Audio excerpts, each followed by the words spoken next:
The two hard drive cages are located at the back of the case and on the bottom.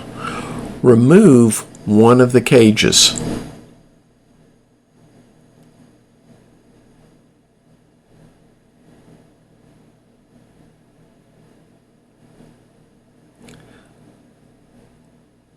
Take your hard drive and slide it into the cage with the power and data connections facing out.